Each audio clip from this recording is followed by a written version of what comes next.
Hi, this is value updates YouTube channel. நம்ம value அப்டேட்ஸில் வந்து எக்ஸ்க்ளூசிவாக லா, கேஸ் லாஸ் அண்ட் ப்ரொசீஜர்ஸ் வந்து எக்ஸ்பிளைன் பண்ணிகிட்ருக்கோம். இன்றைக்கி நம்ம வந்து பார்க்க போகிறது என்னென்னு பார்த்தீங்க அப்படின்னா, பிஎன்எஸ் ஆக்ட். அதாவது பிஎன்எஸ் ஆக்ட் அப்படிங்கிறது ஐபிசியை ரீப்ளேஸ் பண்ண சட்டம், புதுதாக வந்த சட்டம். அதில் வந்து பெண்களுக்கு எதிராக இழைக்கப்படும் கொடுமை சம்பந்தமாக பார்க்க போகிறோம். பிஎன்எஸ் சட்டம் 85 மற்றும் 86 பிரிவு வந்து நம்ம என்ன அது என்ன சொல்லுது அப்படிங்கிறத வந்து பார்க்கலாம். அதனுடைய ஜட்ஜ்மெண்ட்ஸையும் வந்து நம்ம இதில் வந்து பார்க்க போகிறோம். அதுக்கு முன்னாடி வந்து நீங்கள் சப்ஸ்கிரைப் பண்ணுங்கள், பெல் பட்டனை வந்து ப்ரெஸ் பண்ணிடுங்க, மறந்துடாதீங்க. அப்போ தான் உடனுக்குடன் உங்களுக்கு வந்து இந்த சட்ட விஷயங்கள் வந்து சேரும். அதாவது பிஎன்எஸ் பிரிவு 85 வந்து ஒரு கணவனோ அல்லது அவருடைய கணவரின் உறவினர்களோ ஒரு பெண்ணுக்கு வந்து எதிராக நடத்தும் கொடுமை குற்றத்தை பற்றி பேசுகிறது. அதாவது கணவன் வீட்டார் அவர்களுடைய உறவினர்கள் வந்து மனைவிக்கு வந்து இழைக்கும் கொடுமையை வந்து பற்றி பேசும் ஒரு செக்ஷன் வந்து பிஎன்எஸ் பிரிவு வந்து 85. அதாவது இதுக்கு முன்னாடி ஐபிசியில் வந்து 498A வந்து அதை வந்து சாட்டிஸ்ஃபேக்ஷன் பண்ணிகிட்டு இருந்தது. கணவனோ அல்லது அவரது உறவினர்களின் யாராவது ஒரு பெண்ணை வந்து கொடுமைப்படுத்தினால் வந்து அவர்களுக்கு தண்டனை என்னன்னு பார்த்தீங்க அப்படின்னா 3 ஆண்டுகள் வரை வந்து சிறை தண்டனை மற்றும் அபராதம் வந்து விதிக்கப்படும் அப்படிங்கிறது வந்து செக்ஷன் 85 பிஎன்எஸ் ஆக்டில் வந்து சொல்லியிருக்காங்க. பிரிவு 85 கீழ் வந்து கொடுமை என்றால் என்ன என்பதையும் பிரிவு 86 வரையறுக்கப்பட்டிருக்கிறது. கொடுமையின் வந்து என்ன அப்படிங்கிறது, எப்படிப்பட்டது இருக்கணும் அப்படிங்கிறத நம்ம பார்க்கலாம். செக்ஷன் 85 86 என்ன சொல்லுது அப்படிங்கிறத, பெண்ணை வந்து தற்கொலைக்கு தூண்டக்கூடிய அல்லது வந்து அவரது உடல் அல்லது மன ஆரோக்கியத்திற்கு கடுமையான தீங்கு விளைவிக்கும் அளவுக்கு கடுமையான வேண்டுமென்றே செய்யும் ஒரு நடத்தையாக இருக்க வேண்டும். சொத்து அல்லது அதனுடைய மதிப்புக்கு எந்த ஒரு சட்டவிரோத கோரிக்கைகளையும் நிறைவேற்ற பெண்ணையோ அல்லது அவரது உறவினர்களையோ கட்டாயப்படுத்தும் நோக்கத்துடன் துன்புறுத்தல் அல்லது அத்தகைய கோரிக்கைகளை நிறைவேற்ற தவறியதால் துன்புறுத்துவது வந்து கொடுமை என்று கூறப்படுகிறது இந்த பிஎன்எஸ் சட்டத்தில். பிரிவு 85 மற்றும் 86 வந்து உட்பொருள், அதாவது ரொம்ப நுணுக்கமாக பார்க்கிறது என்ன அப்படின்னா, பிரிவு 85 கீழ் ஒரு குற்றத்தை வந்து நிறுவுவதற்குண்டான உட்பொருள் வந்து, அதாவது உறவு முறை வந்து பார்த்தீங்கன்னா, குற்றம் சாட்டப்பட்டவர் கணவரோ அல்லது கணவரின் உறவினராகவோ இருத்தல் வேண்டும் அப்படிங்கிறது ஒரு அவசியமான ஒரு விஷயம். ரெண்டாவது பார்த்தீங்கன்னா, கொடுமை என்பது மனம் மற்றும் உடல் ரீதியான தீங்கு இரண்டையும் உள்ளடக்கி இருக்கிறது தான் வந்து கொடுமை அப்படின்னு அந்த செக்ஷனில் வரையறுக்கப்பட்டிருக்கு. மூன்றாவது பார்த்தீங்கன்னா, கொடுமைக்கு ஆளாகுதல். அதாவது இந்த பிரிவு 86 வந்து வரையறுக்கப்பட்டுள்ளபடி பெண் கொடுமைக்கு ஆளாக வேண்டிய அவசியம் வந்து இருக்கிறது. அதாவது மேலே சொல்லப்பட்டபடி உடல் ரீதியாக, மன ரீதியாக அப்படின்னு சொல்லி நம்ம எடுத்துக்கலாம். வேண்டுமென்றே செய்யும் நடத்தை, அதாவது ஒரு குறிக்கோளோடு இன்டென்ஷனோடு நடத்தை வேண்டுமென்றே இருக்க வேண்டும். அதாவது அந்த கொடுமை வந்து செய்யணும் அப்படிங்கிற ஒரு நோக்கத்தோடு செய்யப்பட வேண்டும். மேலும் வந்து கடுமையான தீங்கு விளைவிக்கும் அல்லது பெண்ணை தற்கொலைக்கு தூண்டும் அளவிற்கு கொடுமை வந்து இருக்க வேண்டும் அப்படின்னு சொல்லி வரையறுக்கப்பட்டிருக்கு. ஐந்தாவது பார்த்தீங்கன்னா, துன்புறுத்துவது. அதாவது இந்த இதில் வந்து துன்புறுத்தல் சொத்து சம்பந்தமாக அல்லது ஒரு மதிப்புமிக்க பொருள் சம்பந்தமான வந்து சட்டவிரோத கோரிக்கையுடன் வந்து துன்புறுத்துவதற்கு உண்டான ஒரு விஷயங்களை வந்து செய்வது அப்படிங்கிறது இருக்கணும் அப்படிங்கிறது தான் வந்து உள்ளடக்கத்துடன் சொல்லப்படுகிறது. இப்போ வந்து பார்த்திங்கன்னா, இது வந்து பிஎன்எஸ் சட்டம் வந்து 85 86 வந்து இந்த கொடுமையை சொல்லுகிறது. இதே வந்து முன்னாடி வந்து ஐபிசின்னு இருந்தப்போ வந்து பார்த்திங்கன்னா 498A வந்து இதை வந்து வரையறுத்துட்டு இருந்தது. அதாவது பிஎன்எஸ் பிரிவு 85 வந்து ஐபிசியின் பிரிவு 498A உடன் வந்து மிகவும் ஒத்து இருக்கும். இப்போ வந்து ஐபிசிக்கு பதிலாக தான் பிஎன்எஸ் அப்படிங்கிற ஒரு சட்டம் வந்து வந்திருக்கு. ஐபிசிங்கிறது இப்போ கிடையாது. அதனால் வந்து நம்ம இப்போ இந்த ஐபிசியில் உள்ள கேசஸையும் நம்ம பார்க்க வேண்டியது வந்து கட்டாயமாக இருக்கிறது. அதனோட தொடர்ச்சியாக தான் இது வந்து பிஎன்எஸ் வந்து இருக்குது. இது ஒரு பெண்ணுக்கு அவரது கணவன் அல்லது அவரது உறவினர்களால் ஏற்படும் கொடுமையையும் கையாள்கிறது. இருப்பினும் சில வேறுபாடுகள் வந்து இதில் வந்து இருக்கும்.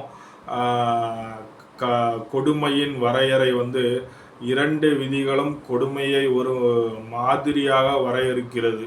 பெண்ணுக்கு ஏற்படும் உடல் அல்லது மன ரீதியான தீங்கு மற்றும் சட்டவிரோத கோரிக்கையுடன் தொடர்புடைய துன்புறுத்தலை மையமாக கொண்டுள்ளன. இருப்பினும் பார்த்திங்கன்னா நவீன சட்ட விளக்கங்கள் மற்றும் சமூக சூழ்நிலைகளுடன் சரிசெய்ய வார்த்தைகள் மற்றும் நோக்கம் வந்து சற்று வேறுபடலாம் அப்படிங்கிறதும் நம்ம வந்து கவனிக்க வேண்டியது. தண்டனை பார்த்திங்கன்னா 2 பிரிவுகளிலும் வந்து தண்டனை ஒரே தண்டனை தான். 3 ஆண்டுகள் சிறை தண்டனை மற்றும் அபராதம் தான் இருந்தது. அதே ஐபிசியில் உள்ளது தான் பிஎன்எஸில் வந்து அடாப்ட் பண்ணியிருக்காங்க அப்படிங்கிறது. இப்போ வந்து சுப்ரீம் கோர்ட் மற்றும் உயர்நீதிமன்றம் வந்து சமீபத்தில் வந்து இந்த 498A பிரிவு ஐபிசி இந்தியன் பீனல் கோட்ஸ்லையும் வந்து என்ன வந்து சொல்லியிருக்கிறாங்க சுப்ரீம் கோர்ட் அப்படிங்கிறத நம்ம வந்து பார்க்கலாம். கேஸாக வந்து என்ன பார்க்குறோம் அப்படின்னு பார்த்தீங்கன்னா, அர்னேஷ் குமார் வெர்சஸ் பீகார் மாநிலம் 2023 வருடம் வந்து நடந்த வழக்கு. இந்திய உச்ச நீதிமன்றத்தில் கொடுத்த தீர்ப்பு. அதில் முக்கியமான கரு வந்து என்ன சொல்லியிருக்காங்க அப்படின்னா, இந்த வழக்கில் வந்து இந்திய தண்டனை சட்டம் பிரிவு 498A இது வந்து பிஎன்எஸ்ஸுக்கும் பொருந்தும், அந்த 86 செக்ஷனுக்கும் பொருந்தக்கூடியது தான். இந்த பிரிவு வந்து 498A வந்து தவறாக பயன்படுத்தப்படுவதை தடுக்க வேண்டியதன் அவசியத்தை உச்சநீதிமன்றம் மீண்டும் வலியுறுத்தியது. அதாவது சில பெண்கள் வந்து தவறாக இந்த செக்ஷனை வந்து பயன்படுத்தி அவங்களுடைய கணவர் வீட்டாரை வந்து துன்புறுத்துகிறாங்க அப்படிங்கிறதும் சில நம்ம சமயத்தில் நடக்க. அதனால் வந்து அதை வந்து சரியாக கவனிக்க வேண்டும் அப்படிங்கிறாங்க. பிரிவு 498A கீழ் வந்து கைதுகள் வந்து மிகவும் அவசியமான போதுதான் வந்து மட்டுமே செய்யப்பட வேண்டும் என்றும் வந்து கூறப்படுகிறது சுப்ரீம் கோர்ட்டுனால. முந்தைய அர்னேஷ் குமார் வெர்சஸ் பீகார் மாநிலம் 2017 தீர்ப்பில் வந்து குறிப்பிடப்பட்டுள்ள வழிகாட்டுதல்களை வந்து காவல்துறை பின்பற்ற வேண்டும் என்றும் நீதிமன்றம், அதாவது உச்ச நீதிமன்றம் வந்து வலியுறுத்துது. கொடுமை என்கிற வார்த்தை வந்து தெளிவான ஆதாரங்களுடன் நிரூபிக்கப்பட வேண்டும் என்றும் வந்து உச்சநீதிமன்றம் வந்து சொல்லுது. புகார் அளிப்பது மட்டுமே தானியங்கி கைதுக்கு நியாயம் அல்ல என்றும் உச்சநீதிமன்றம் வந்து சொல்லுது. அடிக்கோடிட்டு காட்டுகிறது உச்சநீதிமன்றம். சட்ட விதிகளை தவறாக பயன்படுத்துவதை தடுக்க வேண்டிய அவசியத்துடன் பெண்களின் பாதுகாப்பை சமநிலைப்படுத்துவதன் முக்கியத்துவத்தையும் இந்த வழக்கு வந்து எடுத்து காட்டுது அப்படிங்கிறத நம்ம வந்து இதில் பதிவு பண்ணுறோம். 2வது வழக்கு என்னன்னு பார்த்தீங்கன்னா, ராஜேஷ் சர்மா வெர்சஸ் உச்ச நீதிமன்றம் உத்தரப்பிரதேச மாநிலம் 2023. இது இந்திய உச்ச நீதிமன்ற வழக்கு. இந்த வழக்கு வந்து பார்த்திங்கன்னா உச்சநீதிமன்ற பிரிவு வந்து உச்சநீதிமன்றத்தில் வந்து பிரிவு 498A கீழ் வந்து தாக்கல் செய்யப்பட்ட பொய் வழக்குகள் குறித்த விவாதித்தது. அதாவது பொய்யான ஒரு வழக்கை வந்து பெண்கள் வந்து தாக்கல் பண்ணுறாங்க அவருடைய கணவனுடைய குடும்பத்தின் மேலே அப்படிங்கிறத இந்த இதை வந்து விவாதிக்கிறது. எந்த ஒரு நடவடிக்கையும் எடுக்கப்படுவதற்கு முன்பு புகார்களை ஆராய வந்து குடும்ப நல குழுக்களை நிறுவப்பட வேண்டும் என்று உச்சநீதிமன்றம் வந்து பரிந்துரைத்திருக்கு. இந்த வழக்கில் பொய் வழக்குகள் குற்றம் சாட்டப்பட்டவர்களுக்கு அநியாய தண்டனை வழங்கப்படலாம் இருப்பதை நீதிமன்றம் உறுதி செய்ய வேண்டும் என்பதையும் அது எடுத்து காட்டியது. ஒவ்வொரு வழக்கில் குறிப்பிட்ட உண்மைகள் மற்றும் சூழ்நிலைகளின் பின்னணியிலும் கொடுமை மதிப்பிடப்பட வேண்டும் என்பதையும் வழக்கு அடிக்கோடிட்டு காட்டுகிறது இந்த உச்சநீதிமன்ற வழக்கு. என்ன 3வது வழக்கு என்னன்னு பார்த்தீங்கன்னா, பூனம் ராணி வர்சஸ் ஹரியானா மாநிலம் 2024 பஞ்சாப் மற்றும் ஹரியானா உயர் நீதிமன்ற வழக்கு என்ன சொல்லியிருக்குன்னு நம்ம பார்க்கலாம். வரதட்சணை கோரிக்கையில் காரணமாக பெண் கொடுமைப்படுத்தப்பட்டதாக கூறிய வழக்கை பஞ்சாப் மற்றும் ஹரியானா உயர் நீதிமன்றம் கையாண்டது. இந்த வரதட்சணை தொடர்பான கொடுமை என்பது உடல் ரீதியான தீங்கு மட்டுமல்ல, மன ரீதியாக துன்புறுத்தலையும் உள்ளடக்கியதாக பரந்த அளவில் விளக்கப்பட வேண்டும் என்று நீதிமன்றம் கூறியது. பெண்ணின் மனநலமும் சமமாக முக்கியத்துவமானது என்றும் கடுமையான மன உளைச்சலுக்கு வழிவகுக்கும் துன்புறுத்தலை பிரிவு 498A இன் கீழ் கடுமையாகவும் கருதலாகவும் என்றும் நீதிமன்றம் வலியுறுத்தியது. பல்வேறு வகையான துஷ்பிரயோகங்களில் இருந்து பெண்களை பாதுகாக்க கொடுமையின் பரந்த விளக்கத்தை இந்த வழக்கு வலியுறுத்தி இருக்கிறது அப்படின்னு சொல்லிடுறோம் நம்ம. இப்போ அடுத்த 4வது வழக்கு என்னன்னு பார்த்தீங்க அப்படின்னா, சாலினி வர்சஸ் கர்நாடகா மாநிலம். இதுவும் ரொம்ப ரீசண்டான 2024 கர்நாடக உயர் நீதிமன்ற வழக்கு. இந்த வழக்கில் கர்நாடக உயர் நீதிமன்றம் பிரிவு 498A இன் கீழ் தாக்கல் செய்யப்பட்ட வழக்கில் உறுதிப்படுத்துதல் ஆதாரங்களின் முக்கியத்துவத்தை பற்றி விவாதித்தது. அதாவது பெண்ணின் சாட்சியம் மிக முக்கியமானது என்றாலும் நியாயமான சந்தேகத்திற்கு அப்பால் கொடுமை நடந்ததை நிறுவுவதற்கு பிற ஆதாரங்களால் அது ஆதாரங்களுடன் வேண்டும் என்றும் நீதிமன்றம் கூறியது. குறிப்பாக சிறை தண்டனை போன்ற கடுமையான விளைவுகள் ஆபத்தில் இருக்கும்போது குற்றச்சாட்டுகள் உறுதியாக ஆதாரங்களுடன் நிரூபிக்கப்பட வேண்டும் என்று தீர்ப்பு இந்த வழக்கில் குறிப்பிடப்பட்டதாக இருக்கிறது. 5வது வழக்கு என்னன்னு பார்த்தீங்கன்னா, சுகாசினி வர்சஸ் மகாராஷ்டிரா மாநிலம் 2024 வருடம் பாம்பே உயர் நீதிமன்றத்தில் வந்த வழக்கு இது. வரதட்சணை கேட்டு துன்புறுத்தியதாக கணவன் மற்றும் மாமியார் மீது குற்றம் சாட்டப்பட்ட கொடுமை தொடர்பான வழக்கை மும்பை உயர் நீதிமன்றம் கையாண்டது. இந்த வழக்கு கொடுமை என்பது உடல் மற்றும் மன ரீதியான துன்புறுத்தல்களை உள்ளடக்கியது என்றும் சூழ்நிலைகளை கருத்தில் கொண்டு மதிப்பிடப்பட வேண்டும் என்றும் நீதிமன்றம் மீண்டும் வலியுறுத்துகிறது. வழக்கு தொடரும் போது வழக்கை பலவீனப்படுத்தக்கூடிய தாமதங்களை தவிர்க்க இதுபோன்ற வழக்குகளை உடனடியாக புகாரளிக்க வேண்டியதன் அவசியத்தையும் நீதிமன்றம் வலியுறுத்தியது.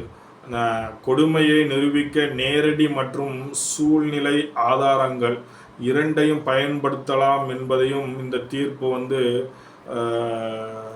உறுதிப்படுத்துகிறது. இப்போ பார்த்தீங்க அப்படின்னா, நீதிமன்றத்தில் நீதிமன்றத்தின் விளக்கத்தின்படி கருத்தில் கொள்ள வேண்டிய முக்கிய குறிப்புகள், அதாவது முக்கிய புள்ளிகள் என்ன அப்படின்னு பார்த்தீங்கன்னா, ரொம்ப இம்பார்ட்டண்டான நோட்டீஸ் பண்ண வேண்டியது அப்படின்னா, சட்ட விதிகளை தவறாக பயன்படுத்துதல். அதாவது பிரிவு 498A மற்றும் அதுபோன்ற விதிகளை தவறாக பயன்படுத்துவது குறித்து நீதிமன்றங்கள் அதிக அளவில் எச்சரிக்கையாக உள்ளன. கைது செய்வதற்கு முன் ஆதாரங்களின் அவசியத்தை வலியுறுத்துகின்றது. 2வது பார்த்தீங்கன்னா, கொடுமையின் பரந்த விளக்கம். கொடுமை என்பது உடல் ரீதியான துஷ்பிரயோகம் மட்டுமல்ல, மன ரீதியான துன்புறுத்தலையும் உள்ளடக்கியதாக பரவலாக விளக்கப்படுகிறது பல நீதிமன்றங்களால், குறிப்பாக வரதட்சணை தொடர்பான வழக்குகளில். உறுதிப்படுத்தும் சான்றுகள். பெண்ணின் குற்றச்சாட்டுகளை ஆதரிக்கவும் குற்றம் சாட்டப்பட்டவர்களுக்கு நியாயமான விசாரணையை உறுதி செய்யவும் உறுதிப்படுத்தும் சான்றுகளின், அதாவது எவிடன்ஸ், சான்றுகளின் முக்கியத்துவத்தை நீதிமன்றம் வந்து வலியுறுத்துகிறது. எவிடன்ஸுங்கிறது ரொம்ப முக்கியமானதுன்னு சொல்லுது. 4வது பார்த்தீங்கன்னா உடனடி அறிக்கை இடல், அதாவது கொடுமையை சரியான நேரத்தில் வந்து அறிக்கையிடுவது மிக முக்கியமானது. ஏனெனில் தாமதங்கள் வந்து அரசு தரப்பு வழக்கை வந்து பலவீனப்படுத்தக்கூடும். அதாவது ஒரு கொடுமை இழைக்கப்பட்டால் உடனடியாக புகார் கொடுக்குவது அவசியம் என்று நம்ம இந்த குறிப்பில் வந்து கூறுகிறோம். இந்த வழக்குகள் வந்து சட்ட விதிகளை தவறாக பயன்படுத்துவதை தடுப்பதோடு பெண்களின் உரிமைகளை பாதுகாப்பதையும் சமநிலைப்படுத்த நீதித்துறை மேற்கொள்ளும் முயற்சிகளை வந்து பிரதிபலிக்கின்றன அப்படிங்கிறத நம்ம இதில் கூறுறோம். இந்த சட்டத்துறையின் பணிபுரியும் எந்த ஒரு சட்ட விஷயங்களும் வந்து 498 சட்டம் வந்து இதில் வந்து கொடுமை அப்படிங்கிறத வந்து உடல் ரீதியாகவும் பண ரீதியாகவும் மன ரீதியாகவும் வந்து கூறுகிறது அப்படிங்கிறதையும் நம்ம இதில் வந்து தெரிவிச்சுக்கிறோம். இதில் வந்து பார்த்தீங்க அப்படின்னா பிஎன்எஸ் பிரிவு சட்டம் வந்து 2023 பிரிவு 85 மற்றும் 86 அப்படிங்கிறது வந்து ஐபிசி பிரிவு 498A தான் வந்து குறிக்குது. ஒரு கணவன் அல்லது அவரது உறவினர்கள் ஒரு பெண்ணுக்கு எதிராக நடத்தும் கொடுமையை பற்றி விவாதிக்கிறது. பிரிவு 85 அத்தகைய கொடுமைக்கான தண்டனையை கோடிட்டு காட்டுகிறது. 85 இதில் வந்து 3 ஆண்டுகள் வரை சிறை தண்டனை மற்றும் அபராதம் வந்து விதிக்கப்படும். ஏன்னா பிரிவு 86ங்கிறது வந்து கொடுமை அப்படின்னா என்னன்னு வரையறுக்குது. கொடுமை என்றால் என்ன என்பதை வரையறுக்கிறது அப்படிங்கிறோம். இது ஒரு பெண்ணை தற்கொலைக்கு தள்ளக்கூடிய அல்லது அவளுடைய உடல் அல்லது மன ஆரோக்கியத்திற்கு கடுமையான தீங்கு விளைவிக்கும் கடுமையான வேண்டுமென்றே செய்யப்பட்ட செயல்கள். அத்துடன் வரதட்சணை போன்ற சட்டவிரோத கோரிக்கைகளும் தொடர்புடைய துன்புறுத்தல் ஆகியவற்றில் கவனம் செலுத்துகிறது அப்படின்னு நம்ம சொல்கிறோம். இன்றைக்கி வந்து இப்போ நம்ம என்ன பார்த்துருக்கோம் அப்படின்னா ஒரு பெண்ணுக்கு இழைக்கப்படும் கொடுமையை வந்து வரையறுக்கின்ற பழைய செக்ஷன் ஐபிசி 498A அதை ரீப்ளேஸ் பண்ணி வந்திருக்கு பிஎன்எஸ் சட்டம் 86 வந்து அந்த குற்றத்திற்கான தண்டனை, 85 வந்து குற்றத்திற்கான தண்டனை, 86 வந்து கொடுமையை வந்து வரையறுக்கிறது. அந்த கொடுமை என்னென்னா மன ரீதியாக உடல் ரீதியாக பொருளாதார ரீதியாகவும் இருக்கலாம் அப்படிங்கிறதும் வந்து ஒரு விஷயமாகத்தான் இருக்கிறது. நம்ம இந்த பிஎன்எஸ் சட்டம் 2023, 85 மற்றும் 86 பார்த்தோம். ரொம்ப பயனுள்ளதாக இருக்கும் பெண்களுக்கு அப்படின்னு சொல்லி நம்ம இதை வந்து பதிவிட்டுகிறோம். மற்றும் வந்து நம்மளுடைய வேல்யூ அப்டேட்ஸ் சேனலை வந்து சப்ஸ்கிரைப் பண்ணுங்கள். சட்டம் உடனுக்குடன் தெரிந்து கொள்வதற்கு சப்ஸ்கிரைப் பண்ணது மட்டும் பத்தாது, பெல் ஐக்கானை ப்ரெஸ் பண்ணால் உடனே வந்து உங்களுக்கு நாம் போடுற வீடியோ வந்து உங்களுக்கு பாப்பாப் ஆகும். அப்போ தான் உங்களுக்கு உடனுக்குடன் நீங்கள் சட்டத்தை தெரிந்து கொள்ளலாம். மிக்க நன்றி, வணக்கம்.